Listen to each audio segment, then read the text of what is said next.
નમસ્કાર મિત્રો, આજે આપણે અગત્યનું બોર્ન હેબર ચક્ર એની આપણે ચર્ચા કરીશું. બોર્ન હેબર ચક્રની ઉપયોગિતા શું? તો લેટિસ એન્થાલ્પી નક્કી કરવાની પદ્ધતિ બોર્ન હેબર ચક્રની મદદથી નક્કી કરી શકાય છે. તો લેટિસ એન્થાલ્પી કોને કહેવાય? તો એક મૂળ આયનિક સંયોજન હોય, આયનિક સંયોજન કે જેમાં ઇલેક્ટ્રોનની ભાગીદારીથી બંધ રચાતો હોય. એક તત્વ ધન આયન બનાવે, બીજું તત્વ ઋણ આયન બનાવે, બંને વચ્ચે આકર્ષણ થઈ જે સંયોજન બને એને આયનિક સંયોજન કહેવાય. દાખલા તરીકે સોડિયમ ક્લોરાઇડ.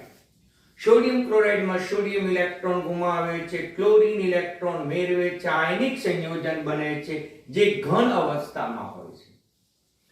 તેથી એકમૂળ આયનિક સંયોજનો તેના આયનોમાં રૂપાંતર કરવા માટે, વિયોજન કરવા માટે, પરંતુ એના આયનો વાયુરૂપ અવસ્થામાં હોવા જોઈએ. એટલે એમાં કયા આયનો છે? સોડિયમ આયનો વાયુરૂપ અવસ્થા, ક્લોરીન આયન વાયુરૂપ અવસ્થા. એ વિયોજન થાય ત્યારે જે એન્થાલ્પી ફેરફાર થાય તેને લેટિસ એન્થાલ્પી તરીકે ઓળખવામાં આવે છે.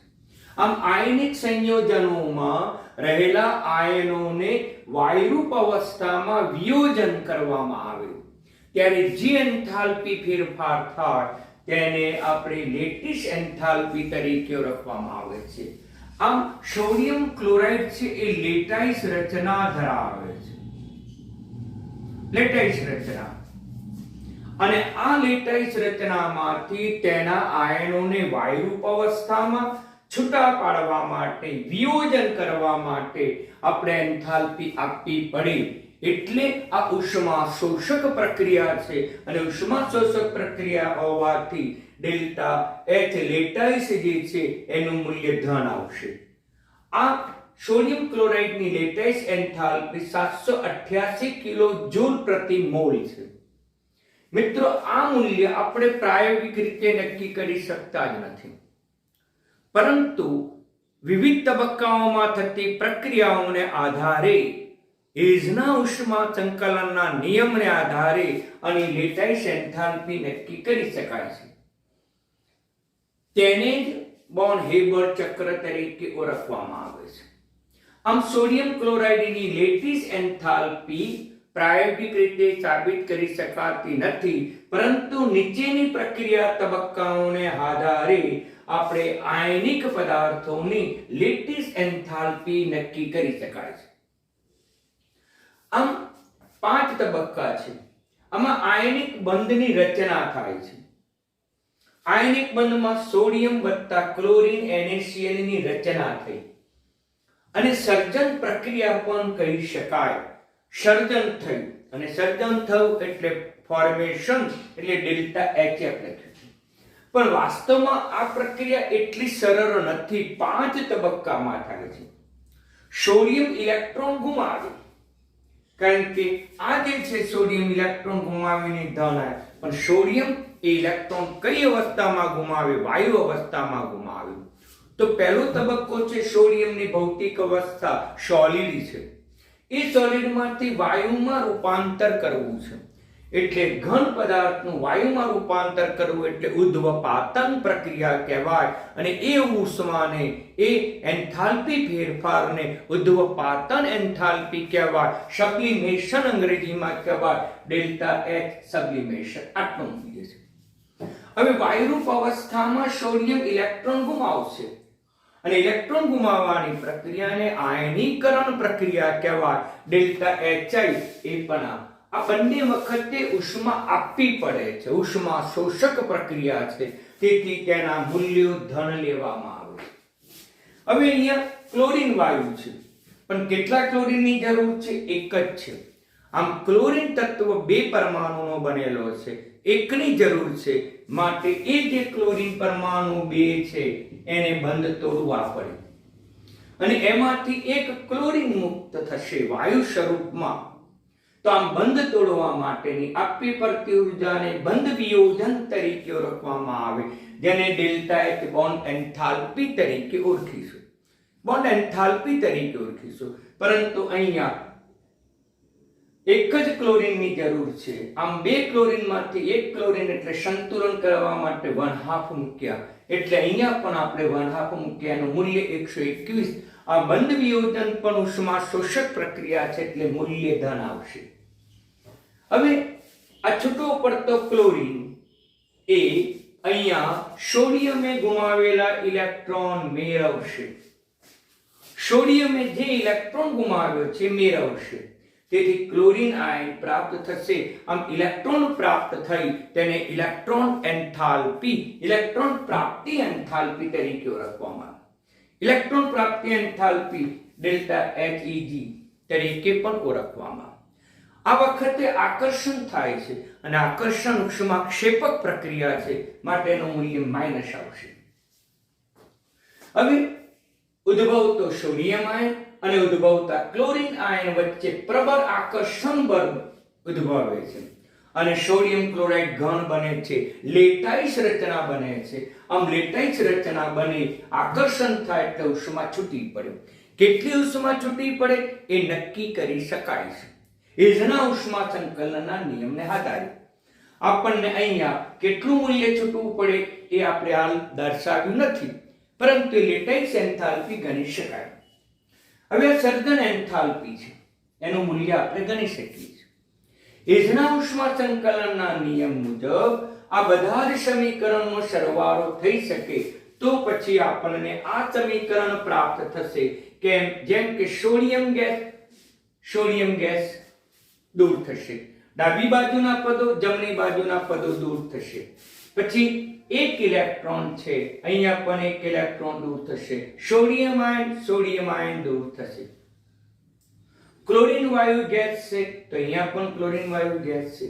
અહીંયા ક્લોરીન આયન, અહીંયા પણ ક્લોરીન. પ્રક્રિયકો બાજુ પર નિપજો બાજુ છે, એટલે એનો લોપ થઈ જશે. બાકી શું રહ્યું? તો કે સોડિયમ બાકી રહ્યું, 1/2 ક્લોરીન બાકી રહ્યું. પ્રક્રિયકો બાજુ આટલું બાકી રહ્યું. અહીંયા શું બાકી રહ્યું? તો કે સોડિયમ ક્લોરાઇડ. આમ એજના ઉષ્મા સંકલનના નિયમને આધારે એન્થાલ્પીમાં થતો ફેરફાર નક્કી કરી શકાય. આ એન્થાલ્પીમાં થતો ફેરફાર આ 5 તબક્કામાં થતી એન્થાલ્પીના સરવાળા બરાબર થશે, એટલે મેં અહીંયા બતાવ્યું છે.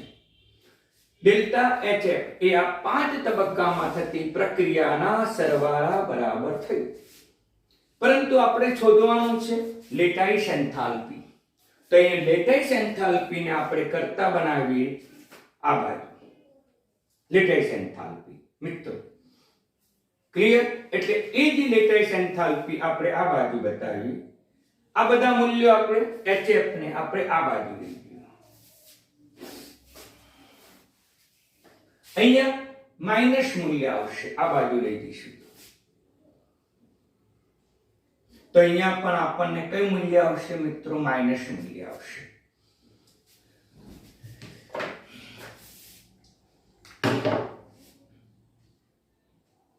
આ બધા જ મૂલ્યો મૂકી દીધા.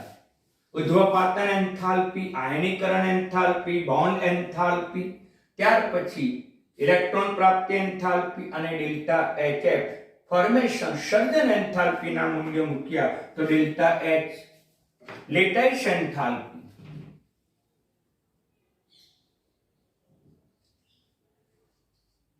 -788 કિલોજૂલ પ્રતિ મોલ થશે, જે અહીંયા આપણે માઈનસ મૂલ્ય બતાવ્યું હતું. પરંતુ આ પ્રક્રિયા તમે જુઓ, આના કરતા વિરુદ્ધ પ્રક્રિયા છે. આ જે પ્રક્રિયા છે, મારી ભૂલ થઈ મિત્રો, આ જે પ્રક્રિયા છે એના કરતા આ વિરુદ્ધ પ્રક્રિયા છે. એટલે વિરુદ્ધ પ્રક્રિયા હોવાથી લેટાઈસ એન્થાલ્પીનું આ પ્રક્રિયા માટે મૂલ્ય માઈનસ થયું, જ્યારે આ પ્રક્રિયા માટે મૂલ્ય પ્લસ થશે, એટલે આપણે પ્લસ તરીકે મૂકીએ છીએ. આમ એજના ઉષ્મા સંકલનના નિયમને આધારે આપણે લેટાઈસ એન્થાલ્પી ગણી શકીએ છીએ. ફરીથી મિત્રો ધ્યાન આપો કે લેટિસ એન્થાલ્પી કોને કહેવાય? તો કે એક મોલ આયનિક સંયોજન હોય, તેના આયનોમાં વાયરુપ અવસ્થામાં રૂપાંતર કરવામાં આવે, વિયોજન કરવામાં આવે, ત્યારે થતા એન્થાલ્પી ફેરફારને લેટિસ એન્થાલ્પી કહેવામાં આવે.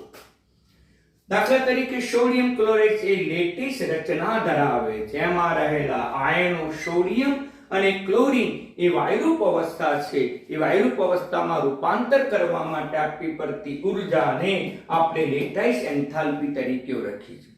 લેટાઇસ એન્થાલ્પી પ્રાયોગિક રીતે નક્કી કરી શકાતી નથી, પણ વિવિધ પ્રક્રિયામાં થતી એન્થાલ્પીના ફેરફારને આધારે આપણે ગણી શકીએ છીએ. આમ સોડિયમ ક્લોરાઇડની લેટીસ એન્થાલ્પી ગણવા માટે આપણે આ તબક્કાઓમાં પ્રક્રિયા થાય છે.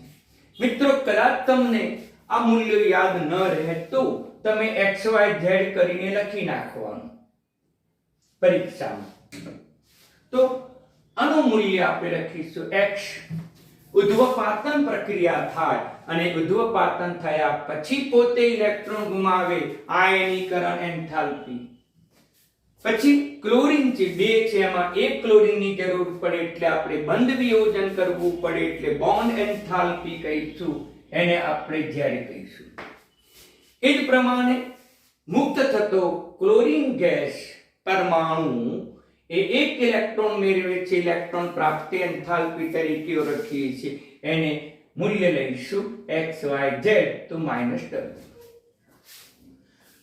મુક્ત થતો ક્લોરીન આયન અને મુક્ત થતો સોડિયમ એકબીજા સાથે જોડાય છે અને લેટાઇસ ઘન અવસ્થા પ્રાપ્ત થાય છે, અને લેટાઇસ ઘન અવસ્થા માઇનસ વેલ્યુ.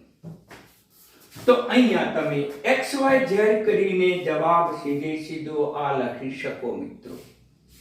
એ વખતે તમારે XYZ કરીને જ કિંમત મૂકવાની.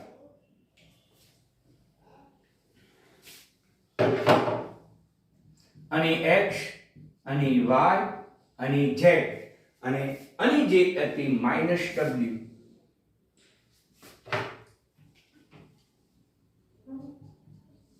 અને પછી તમારે સીધી આ મૂલ્ય યાદ કરીને મૂકી શકો તો પણ ચાલે મિત્રો. તો આમ લેટાઇસ એન્થાલ્પી આપણે હેઝના ઉષ્મા સંકલનના નિયમના આધારે ગણી શકાય. પણ મિત્રો, આ 5 તબક્કાઓને પણ ચક્ર સ્વરૂપે બતાવી શકીએ છીએ, જેને આપણે બોર્ન હેબર ચક્ર તરીકે ઓળખીએ છીએ. 5 તબક્કામાં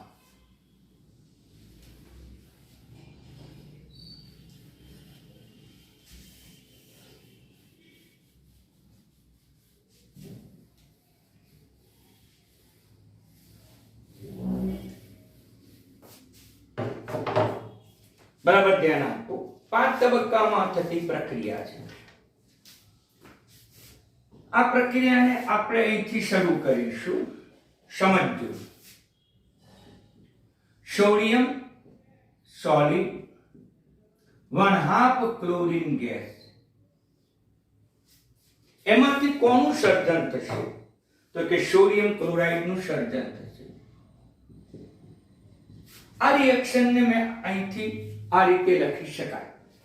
એ વખતે ડેલ્ટા H ફોર્મેશન સર્જન થઈ, NaCl નું બનાવટ થઈ, તો એના મૂળભૂત તત્વોમાંથી થઈ માટે સર્જન એન્થાલ્પી કહેવાય, ડેલ્ટા HF કહીશું. અને એનું જે મૂલ્ય તમને આપી દીધું છે -414.2 કિલોજૂલ મોલ ઇનવર્સ.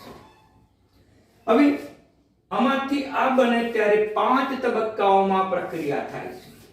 તો પહેલો તબક્કો છે એ કયો છે? ઉધ્વપાતન છે.